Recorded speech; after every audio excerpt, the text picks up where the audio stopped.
Tu es le fidèle compagnon qui nous rassure dans le parcours. Alléluia. Et c'est l'éclat de ta beauté qui éclaire le chemin de ma vie. Seigneur, sois béni. Et comme une brebis fragile, je trouve ma force dans la chaleur de tes bras. Alléluia. Tes bras de bon berger. Merci Seigneur. Alléluia. Tu es ma force, mon soutien Seigneur. Alléluia. Tu es pour nous un bon berger.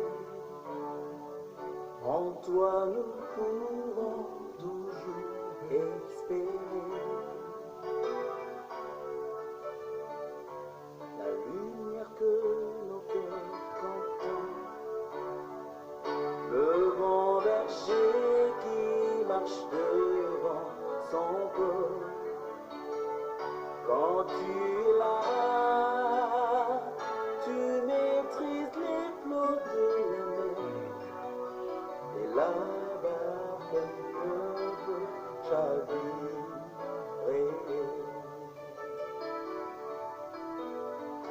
Tu es pour nous le guide parfait. Dans tes bras nous vivons. Conduis le Seigneur vers les bons chemins. Ne nous laisse pas aller tout seul, Seigneur. Nous avons besoin de ton orientation. Nous comprenons ta volonté, Seigneur. Nous voulons reconnaître que c'est toi qui es devant, qui nous conduis. Repos si doux, quand tu nous portes dans ton sein, et ton amour divin nous soutient. De savoir devant nous rassure, la gloire qui couronne nos parcours, le soleil qui éclaire notre chemin, et qui assure nos lendemains, pas à pas la main dans ta main, l'heureux voyage des pèlerins, ensemble avec tes rachetés, nous cheminons vers ta cité, de savoir devant nous rassure, la gloire qui couronne nos parcours, le soleil qui éclaire notre chemin, et qui assure nos lendemains, pas à pas la main dans ta main, l'heureux voyage des pèlerins, ensemble avec tes rachetés, nous cheminons vers ta félicité.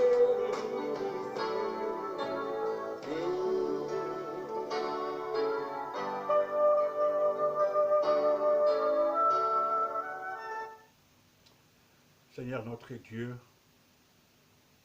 tes savoirs devant nous, Seigneur, nous rassure.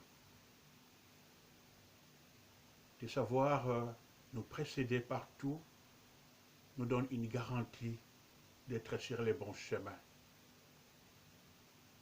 Tes savoirs présents dans notre vie nous donnent la paix, la joie, la consolation et l'assurance. Seigneur, tes savoirs devant nous nous donnent la garantie de la vie dans nos actions et dans tout ce que nous avons à entreprendre, Seigneur. Tes savoirs devant nous, Seigneur, c'est ce que nous voulons, c'est ce que nous aimons, c'est ce que nous attendons, c'est ce que nous cherchons. Car tes savoirs devant nous, nous avons un bon guide. Tes savoirs devant nous, Seigneur, nous n'irons jamais dans la perte. Alors, Seigneur, précède-nous, conduis-nous, dirige-nous, fais-nous comprendre ta volonté. Donne-nous tes orientations, afin que nous ne marchions pas comme nous le souhaitons. Et nous l'avons déjà fait, nous le faisons souvent, Seigneur. Alors, Seigneur, recadre-nous et montre-nous le droit chemin qui mène vers ta joie, qui mène vers les victoires que tu as prévues pour nous. Seigneur, nous voulons partager ta parole avec mes bien-aimés qui ont besoin de comprendre ta volonté aussi dans leur vie. Ta parole est la vie, ta parole est la paix, ta parole est une boussole, ta parole est une orientation, Ta parole est un guide. Avec ta parole, nous sommes certains de ne pas nous perdre. Donne force à ta parole, Seigneur, afin qu'elle puisse aider quelqu'un, afin qu'elle puisse aider nos vies à marcher selon ta volonté. Toute la gloire te revienne au nom de Jésus. Amen. Bien-aimés dans le Seigneur, je voudrais dire encore merci à notre Dieu qui nous donne cette opportunité de venir auprès de vous pour partager la parole de Dieu. Ce matin, j'ai choisi d'aborder un thème qui m'est très cher et pour lequel je lutte tous les jours dans ma vie. C'est celui de comprendre la volonté de Dieu. Comprendre la volonté de Dieu, c'est mon désir de tous les jours.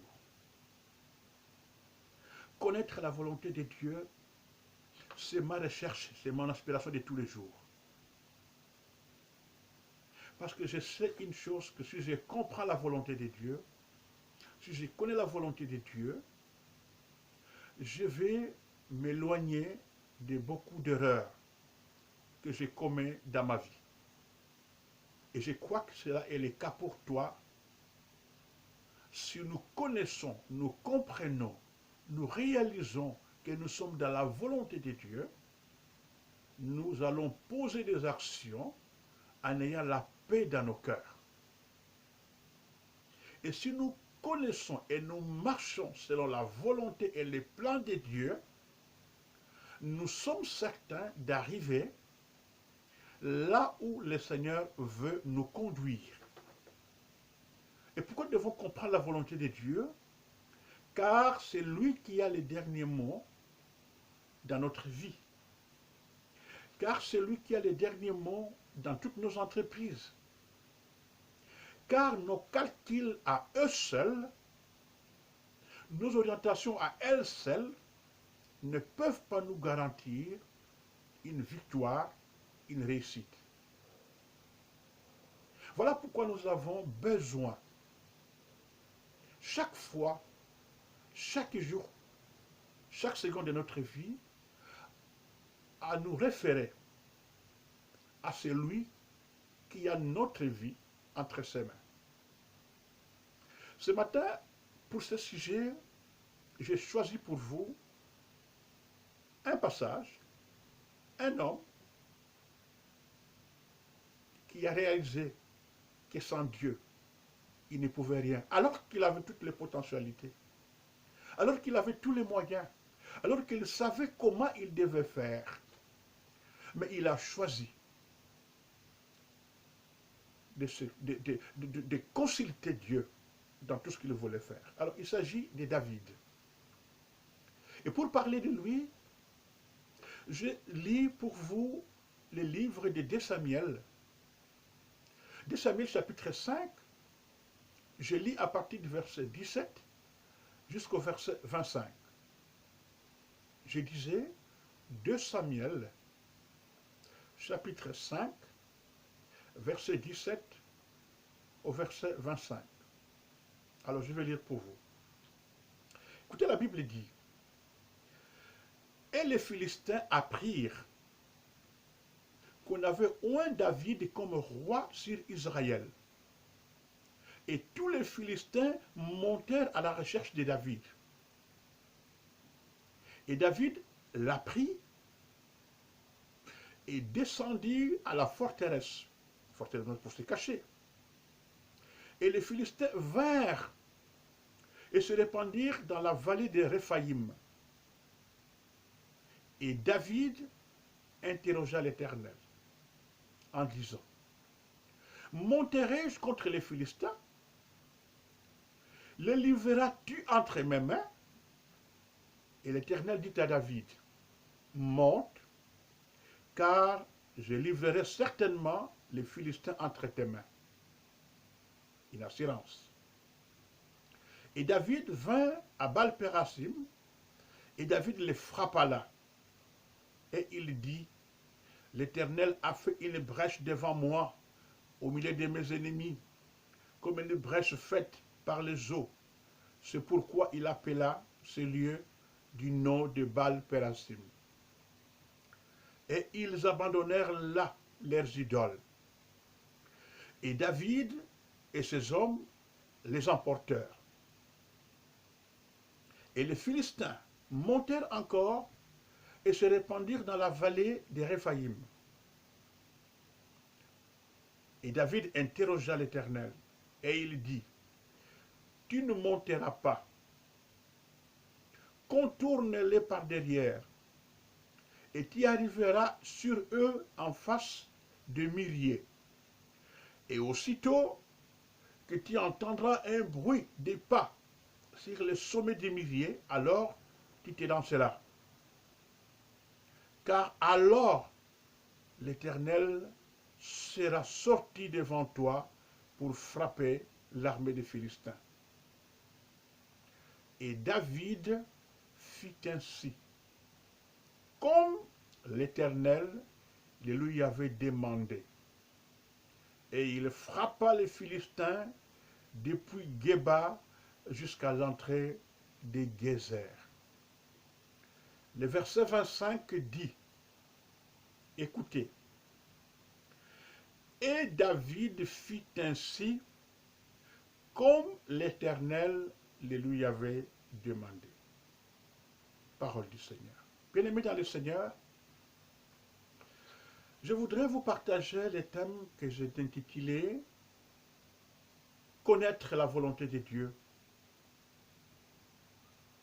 Connaître la volonté de Dieu pour espérer la victoire, pour espérer la réussite. Nous avons besoin de comprendre, de connaître d'où vient notre réussite, à qui appartient notre victoire. Nous devons arriver à comprendre où tirons-nous nos victoires, d'où viennent nos victoires. Si nous comprenons exactement que tout ce que nous recevons, tout ce que nous avons, tout ce que nous possédons vient de quelqu'un, vient de quelque part, alors il sera important de comprendre d'où vient ce que nous avons. Si nous comprenons quelle est la source de ce que nous avons et nous possédons, nous serons poussés à nous approcher tous les jours de cette source-là, afin de garder toujours notre espérance vers cette source-là, lorsque nous avons besoin de la victoire. Alors, je dis que je ne vous donne pas cette parole parce que je réussis toujours dans ce que j'ai fait. Je ne vous parle pas de cette parole parce que j'ai toujours des victoires. Plutôt, je vous parle de cette parole parce que j'ai fait beaucoup d'erreurs. Parce que tout simplement, je pense que je peux décider tout seul. Parce que je pense que j'ai souvent eu des bonnes décisions. Et pourtant, je réalise tous les jours, et la plupart des cas, que chaque fois que j'ai décidé par moi-même, cela a toujours apporté pas de victoire. Cela m'a toujours apporté parfois plus de chagrin que de joie. Tout simplement parce que mes pensées, tout simplement parce que ma force, mon intelligence, ma sagesse personnelle n'est pas capable de m'apporter ce que je veux. Et j'ai réalisé que chaque fois que je fais référence, je fais recours à l'Éternel, même quand ça prend du temps, même quand ça dure longtemps, chaque fois que je compte sur Dieu, quelle que soit la durée, il y a toujours une victoire qui arrive. Alors, notre vie, chaque jour, nous avons des choix que nous faisons. Et ça, chacun les fait, chacun les sait. tous les jours de notre vie, nous avons des choix. En face de nous, il y a des décisions qu'il faut devoir prendre. En tout cas, le choix que nous avons à faire détermine notre lendemain, détermine ce que nous devons avoir, détermine ce que nous voulons avoir, détermine ce que nous souhaitons. Mais tout dépend de la manière dont nous faisons nos choix. Le choix, par exemple, de nous engager à un mariage, des choix de nous engager à un travail, des choix de nous engager à un déplacement, des choix de nous engager à tous les types de choix que vous voulez. Il est donc important que lorsque nous voulons choisir, que nous puissions apprendre à consulter notre Dieu. Parce que les mauvais choix que nous pouvons faire ont toujours des conséquences qui peuvent être néfastes, qui peuvent être dangereux, qui peuvent nous conduire à des moments de pleurs, à des moments de difficultés. Chaque fois que nous avons fait des mauvais choix, souvent, nous le regrettons. Un peu plus tard. Alors nous avons intérêt à ne pas nous précipiter dans les choix, dans les décisions que nous avons à prendre pour notre vie, pour notre avenir. Car ma décision d'aujourd'hui va déterminer mon futur. Car ma décision d'aujourd'hui va déterminer ce que je deviendrai demain. Alors, regardons les textes que nous avons lus ce matin. Il s'agit d'un homme, David. David, Dieu l'a béni. La Bible dit, Dieu a oint David roi en Israël. Mais la bénédiction de David n'a pas rencontré la joie de tout le monde, l'aval de tout le monde. Les Philistins qui avaient appris que Dieu avait élevé David, ils étaient dans la colère. Ils n'étaient pas contents que David soit élevé. Ils étaient jaloux. Ils ne voulaient pas entendre parler de l'élévation de David. Ils ne voulaient pas voir la joie de David. Vous savez, il y a des gens dans notre société, dans notre vie de tous les jours, qui sont comme ça, comme des Philistins. Dans nos familles même, dans la fraternité, dans nos amitiés, dans nos contacts, dans nos relations. Il y a des gens qui n'aimeraient jamais apprendre que vous avez été béni, que vous avez été élevé, que vous avez quelque chose qui vous donne de la joie et de la paix. Parce qu'ils souhaitent vous voir en train de pleurer, parce qu'ils souhaitent vous voir en train de gémir, parce qu'ils aimeraient bien apprendre que vous avez échoué. Apprendre que vous avez réussi leur fait beaucoup de mal. Apprendre que Dieu vous a élevé leur enlève la paix. Et c'était pareil pour les Philistins. Ils se disent, mais qu'est-ce qui arrive? Pourquoi David est élevé roi? Pourquoi il doit devenir roi? Et vous savez, on l'a toujours dit, Dieu fait ce qu'il veut, à qui il veut, comme il veut. Il est souverain. Il a trouvé qu'à ce moment-là, il devait élever David. Il a fait comme il voulait. Malheureusement, cela a attiré la méchanceté des autres. Alors, ils ont décidé d'en finir avec David. Mais comme il est devenu roi, mais nous, on va monter pour en finir avec lui. On va l'abattre, on va l'étiller, on va l'éliminer, on va monter un coup d'État, on va l'effacer. Pourquoi il doit devenir roi? Alors la Bible dit, les Philistins montèrent. Ils ont décidé d'aller rencontrer David, d'aller trouver David pour lui faire du mal. Et la Bible dit que David l'avait appris, certainement par ce service. David, toi qui es assis là, les Philistins, tes ennemis, c'est que tu as vaincu avec Goliath. Ils sont en train de venir pour te faire du mal. La Bible dit, David décida d'aller se cacher dans une forteresse, dans un lieu sécurisé, dans un bunker, de manière que quand les ennemis viendront, au moins ils ne les verront pas. Il sera en sécurité. Mais ça n'a pas suffi. Malgré le fait que David était dans la forteresse, David planifiait de contrer les Philistins. Parce que David avait des atouts. David connaissait les Philistins. David avait déjà combattu les Philistins. Vous vous en souvenez? David avait tué Goliath.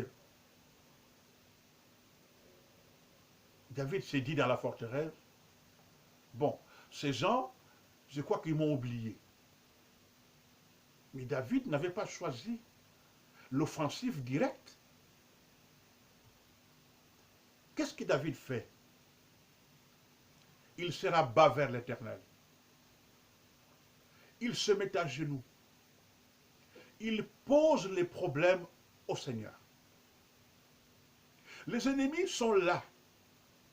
Le problème est vrai. Le problème est urgent. Dans quelques heures, dans quelques jours, dans quelques minutes, sa vie est en danger. Et n'oubliez pas que David a l'armée avec lui. N'oubliez pas que David a tous les moyens possibles pour lutter contre les ennemis, les Philistins. David est un roi. David a les pouvoirs. David a été oint par l'Éternel. David a des soldats. David a l'armée. La chose la plus simple à faire pour David, c'est d'appeler le général d'armée pour lui demander d'organiser la guerre contre les Philistins, d'aller combattre. Parce qu'il avait des moyens. Parce qu'il avait le pouvoir. Parce qu'il avait la force. Parce qu'il avait tout le nécessaire pour qu'il puisse vaincre les Philistins. Mais David ne fait pas ce choix-là. On aurait pu dire, mais quelle bêtise il commet, quelle faute il fait. Lui qui a tout, lui qui peut tout, pourquoi il tarde? Pourquoi il fait ça? Parce que parfois, nous commettons beaucoup d'erreurs parce que nous allons vers la précipitation. J'ai réalisé dans ma vie que la plupart des erreurs que j'ai commises, c'est parce que j'aime agir dans la précipitation, dans l'agitation. C'est parce que je crois que j'ai tous les moyens, j'ai tous les calculs possibles, je sais comment je vais faire, et le plus souvent, les calculs sont faux. Les calculs sont loin de la réalité. Alors, David fait un choix. Un choix qui pourrait paraître bizarre, qui pourrait paraître insensé, aux yeux peut-être de son armée, aux yeux de ce sujet. David choisit d'interroger l'Éternel. Quand la guerre est visible, vous voulez interroger celui que vous ne voyez pas de vos yeux. Mais c'est vrai qu'il ne les voyait pas, mais il avait une relation avec lui.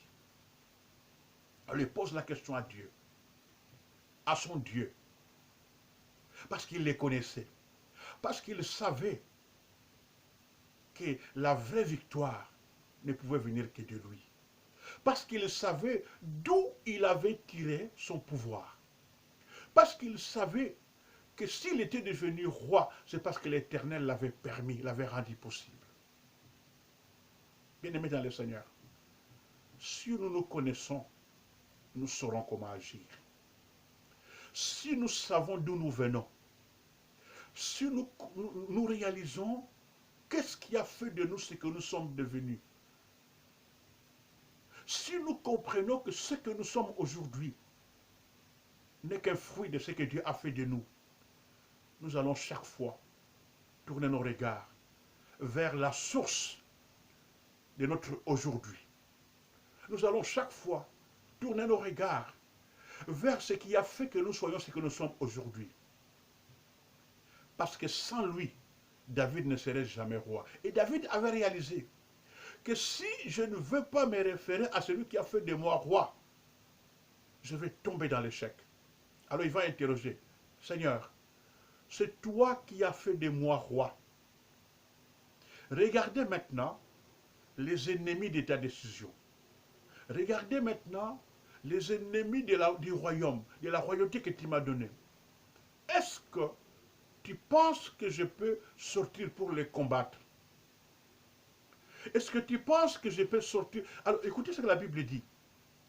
David interrogea l'Éternel en disant, monterai-je contre les Philistins?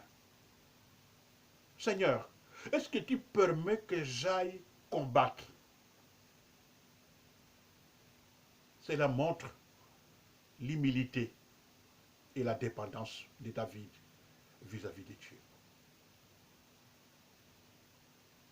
Apprenons à dépendre de Dieu.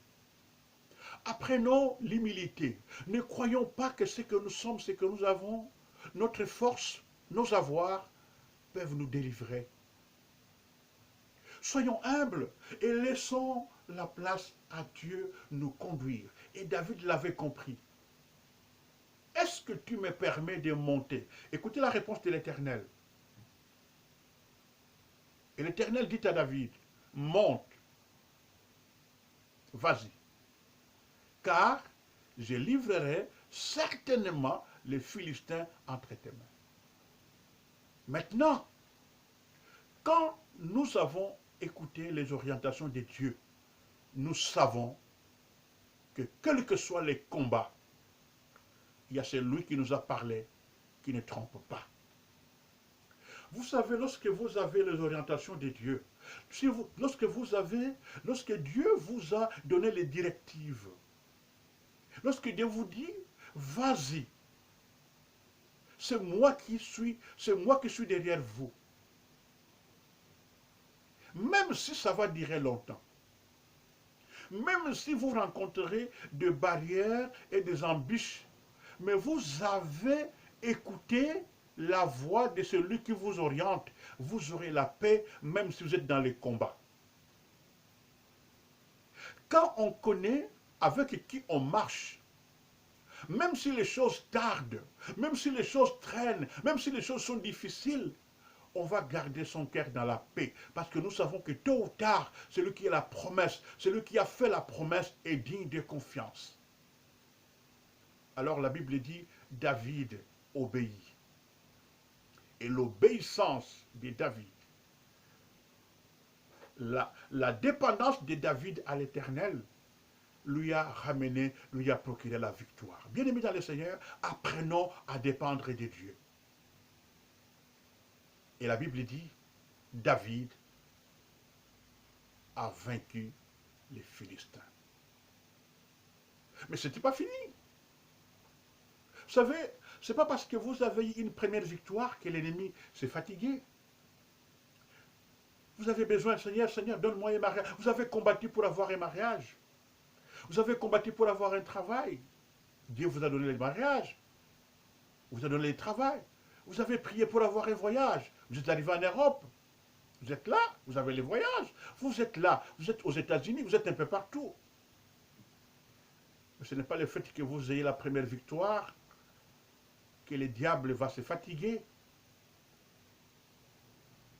Le diable a continué par les Philistins à attaquer David. La Bible dit, une seconde fois, les Philistins disent, nous n'allons pas abandonner la guerre. Alors, remontons encore pour voir ce mec de David. Cette première victoire qu'il a eue, ça, ce n'est pas suffisant. La Bible dit, et les Philistins, verset 22, montèrent encore et se répandirent dans la vallée des Réphaïm. Bon, cette fois-ci, il a raté la première fois, et là, nous allons changer de stratégie. Nous allons voir s'il aura encore une autre victoire. Ils avaient oublié que ce n'est pas David, mais c'est Dieu qui lui a donné la victoire. Vous savez, j'ai toujours dit, il y a des gens que vous ne combattrez jamais, parce qu'ils ne vivent pas selon eux, ils vivent selon celui qui les a placés dans cette victoire-là. Ah donc, du coup, si vous les combattez, vous combattez celui qui les conduit, celui qui les oriente, celui qui les protège. Alors la Bible dit, David a pris de nouveau que les Philistins se sont encore répandus dans la vallée de Réphaïm. Alors, vous et moi, la chose la plus simple à faire, c'est rien. Bon, ok. C'est dans la même vallée où j'ai obtenu la victoire. C'est la même armée qui est venue me combattre. Bon, je vais utiliser la même stratégie. Je vais monter et les combattre. Parce que je sais que c'est comme ça que l'Éternel m'oriente. Mais non. David ne veut pas tomber dans la routine. Dans son savoir-faire. Dans ses habitudes. Dans sa stratégie. Dans son expérience du passé. Non. Attendez. Les expériences, elles sont bonnes. Mais elles ne sont toujours pas véridiques. Ce que j'ai vécu il y a 3 ans n'est pas forcément ce que je vais vivre dans 3 ans. Mon expérience que j'ai eue quelque part n'est pas forcément l'expérience d'ici. À chaque jour suffit sa peine. À chaque problème, sa solution. À chaque situation, sa stratégie. Et David a compris le secret. Au lieu de monter comme il savait le faire, parce que David avait l'expérience des Philistins. Il avait connu les Philistins, il connaissait l'armée, il savait comment il devait lutter contre les Philistins. Mais non, il choisit une deuxième fois d'interroger l'Éternel Seigneur. Alors écoutez. Et David interrogea à nouveau l'Éternel. Verset 23. Et il dit, maintenant l'Éternel dit, tu ne monteras pas. Au premier tour, l'Éternel a dit, tu monteras. Pour la même armée, pour le même milieu, pour la même situation, Dieu change la façon par laquelle il veut amener David à la victoire. Il est très important de ne jamais tomber dans la routine, dans la stratégie ancienne, dans le savoir-faire ancien, dans l'expérience passée, qui du reste est important. Mais l'expérience passée n'est pas forcément la bonne solution pour les problèmes d'aujourd'hui. Parce que chaque problème a sa réalité. Et c'est comme ça que Dieu dit à David, tu ne montes pas. Cette fois-là, tu ne montes pas. Ce que je te demande, tu contournes par derrière. Oh, Dieu est merveilleux. Quand nous nous attachons à lui, il sait comment nous orienter, comment nous canaliser.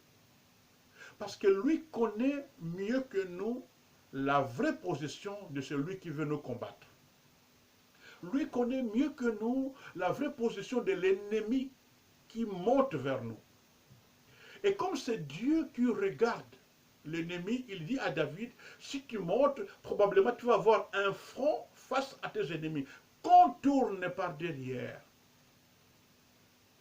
Et quand tu vas contourner par derrière, tu arriveras sur eux en face des myriades. Dieu donne la vraie orientation. Quand nous consultons Dieu, Quand nous faisons notre confiance à l'Éternel, il nous donne la meilleure orientation pour arriver à la bonne victoire. Et donc, quand Dieu te demande d'attendre, attendez. Parfois, nous avons la précipitation, comme si je sais faire tout. Pourquoi? Vous savez pourquoi? Parce que nous regardons les autres. Ah, sûrement que je suis en retard. Sûrement que lui là, il est arrivé après moi. Celle-là, je l'ai vu grandir. Celui-là, c'est moi qui l'ai aidé. Mais tu peux avoir aidé quelqu'un. Tu peux avoir reçu quelqu'un. Tu peux avoir accueilli quelqu'un. Tu peux avoir hébergé quelqu'un chez toi. Mais demain, son demain se trouve entre les mains de Dieu. Les personnes que tu as accueillies, que tu as hébergées chez toi, les personnes que tu nourris aujourd'hui, oui, tu leur donnes la nourriture à manger, mais tu n'as pas l'air à venir entre tes mains. Parce que celui qui a leur vie entre tes mains, c'est quelqu'un d'autre. Et leur vie ne dépend pas de ce que tu leur donnes. Leur vie dépend de Dieu, de celui qui a permis qu'ils passent par chez toi. Nous ne sommes que des moyens par lesquels Dieu passe pour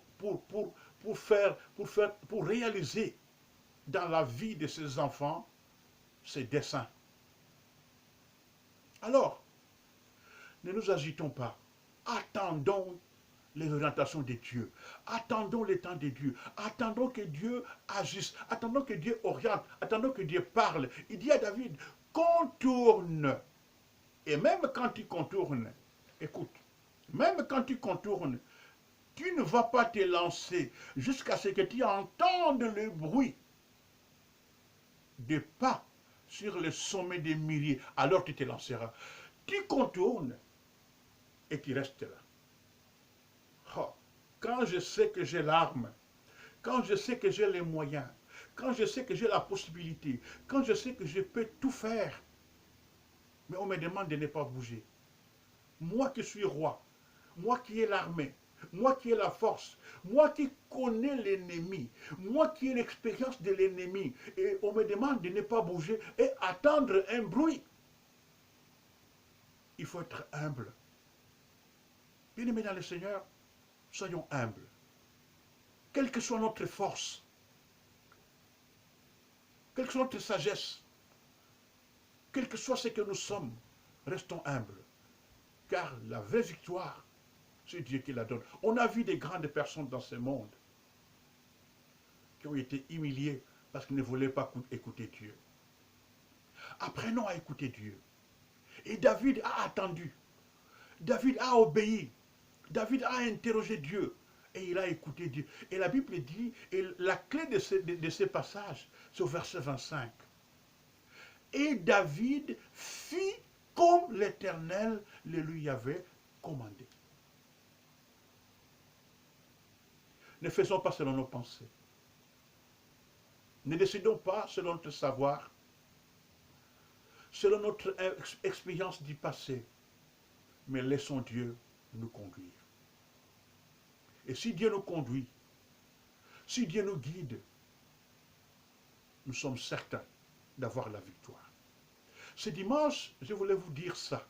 Je voulais nous dire ça. Car, réalisons que plusieurs fois que nous arrivons à faire ce que nous savons faire, est-ce que nous réussissons tous les temps? Peut-être que oui pour vous, mais moi, j'ai l'expérience de beaucoup d'échecs. Parce que tout simplement, je crie être capable alors que je n'en étais pas. Faisons attention à la routine. Oui, je sais comment je fais toujours. Je sais comment cela se passe. Mais ça ne se passe pas toujours comme Dieu l'a prévu. Alors, bien-aimés dans le Seigneur, restons humbles. Écoutons Dieu, car en écoutant Dieu, Dieu nous donne la victoire. Car en écoutant Dieu, nous avons la paix. Car en écoutant Dieu, nous sommes certains d'être conduits par l'Éternel. Que le Seigneur te bénisse. Que le Seigneur te donne les orientations. Que le Seigneur te montre les vrais chemins. Afin que tu sortes de cette série d'échecs pour maintenant attendre la vraie victoire que Dieu donne. Que l'Éternel bénisse sa parole et qu'il bénisse ta maison, qu'il bénisse ta famille et que nous restons soumis à ce Dieu-là. Prions le Seigneur. Alléluia. Seigneur notre Dieu, apprends à mon cœur à obéir à ta parole et à t'obéir. Et apprends aussi à mon frère et à ma soeur. Faites que cette parole, notre Dieu, nous donne réellement, Si vous connaissez, vous pouvez chanter. nous donne réellement une nouvelle façon de voir, de nous dépendre de toi. Sois béni notre Dieu. Balancer. Alléluia. Alléluia. Nous bénissons notre Dieu. Alléluia. Béni sois-tu Seigneur. Je vais prier pour mon frère afin que tu le fortifies. Alléluia. Alléluia. Alléluia. Devant l'œuvre de la foi, devant l'agneau immolé, et son sang versé pour moi, des ténèbres reculées, devant l'œuvre de la croix.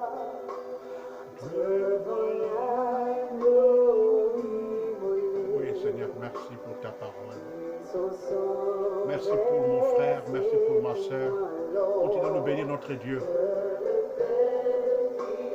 Je suis fort.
Oui, que la paix de Dieu soit dans vos foyers, dans vos familles.